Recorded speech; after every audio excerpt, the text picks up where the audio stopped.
Hey there, I'm Archer Evelyn, and this is Eternal Life Church. And in this video, I'm going to talk to you about what are the 10 Commandments. And right off the bat, I'm going to quiz myself and see how I do.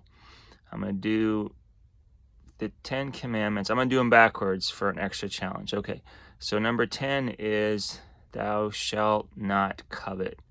Thou shalt not covet thy neighbor's anything, right? Number 9 is thou shalt not bear false witness. Number 8 is thou shalt not steal. Number 7 is thou shalt not commit adultery. Number 6 is thou shalt not kill. Number 5 is honor thy father and mother. Number 4 is remember the Sabbath and keep it holy. Number 3 is don't use the Lord's name in vain. Number 2 is don't make any graven images. And number 1 is thou shalt have no other gods before me. I'm pretty sure that that's right. You can check me or let me know in the chat if, or whatever the thing is down there. Let me know in the comments if I missed any, but I'm pretty sure that that's right. And so what are the 10 Commandments? I mean, they are a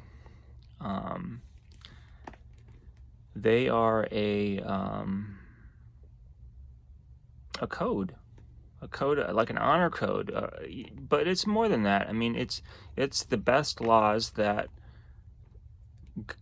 God realized, or God conscious minds over the years have come up with, through communion with God, and they've been handed down over generation after generation. And the 10 Commandments are a wonderful set of precepts, probably the best for you to use. I mean, there's certainly other precepts outside of that.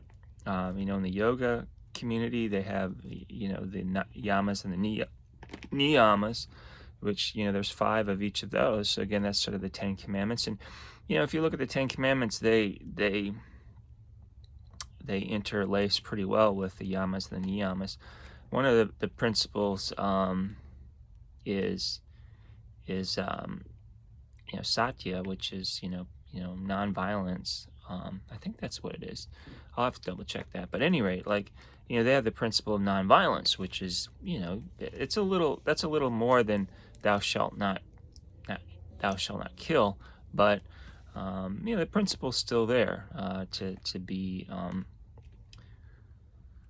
to try to even go further than that, and not to think evil thoughts about other folks, which can be hard.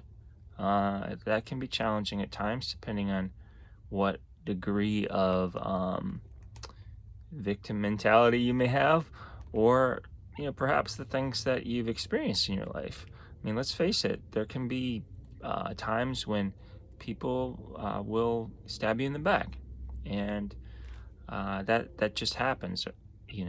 That's part of life. And the best thing, though, that you can do is to offer forgiveness to those people, even though it might seem challenging at times. So but the 10 Commandments, though, I truly believe have been handed down to us from God Himself. Maybe he didn't necessarily write them down.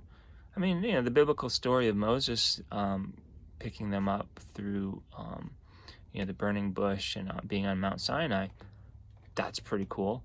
But even if they didn't necessarily come that way, which I believe they probably did,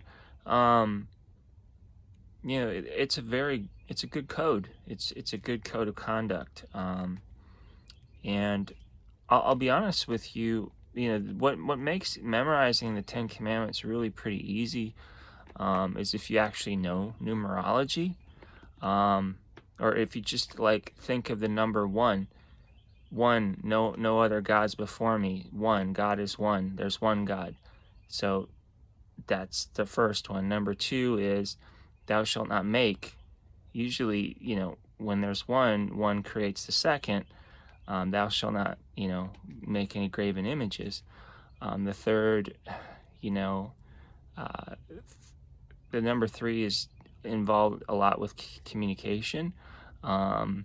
So to use the Lord's name in vain involves communication. 4, I think of, a family of 4. That's kind of generally in America right now. That's kind of the standard, a family of 4. And so honor thy father and mother. The 5th is, 4 is the Sabbath. Maybe that didn't work so well, but 5, honor thy father and mother. It may not work so well for 4 and 5, but number 6, thou shalt not kill. That's a pretty important one, and I think killing and murder is kind of what ties a lot of us into karma. And I think when our souls are young, we do a lot of terrible things. And as our souls develop, we have to go through and work out that karma. So, 7, I think of purity. I think of 7 is a pure number. It's a very interesting number. It generally represents, angels and purity in the spiritual realm. So, that's why, thou shalt not commit adultery, to be pure there. 8, you think of money. And earning things and creating things with value in business. So 8 is, thou shalt not steal. There's no need to steal, because God will take care of you. He's giving you everything that you need to make ends meet and to create value in the world. So you don't need to steal. 9, the 9 itself, 9 is an interesting number. It always replicates itself. So if you multiply anything by 9 and then you reduce it, you come back to 9. So like 9 times 2 is 18. In the 18, 1 plus 8 equals 9. 9 times 3 is 27. 2 plus 7 equals 9. So to bear false witness would be to falsely replicate. So that to me makes it easy to remember, thou shalt not bear false witness. And then, getting back to 10, you're back to the number 1. Thou shalt not covet. Because again, there's no reason to covet, to look at anything that's not yours and think that, oh, I want that. Especially when it comes to, people's husbands and wives and things like that. There's no need to do that, because God is giving you everything that you need. So you don't need to go chasing after other people's property or other people's, let's just say, relational commitments, right? As far as like marriage goes and stuff like that. So, all right. So that's the 10 commandments there. And hopefully you got something out of this video. If you did, like it, share it, comment below. And as always, the light in me honors the light in you. Peace, and may God love you. Bye-bye.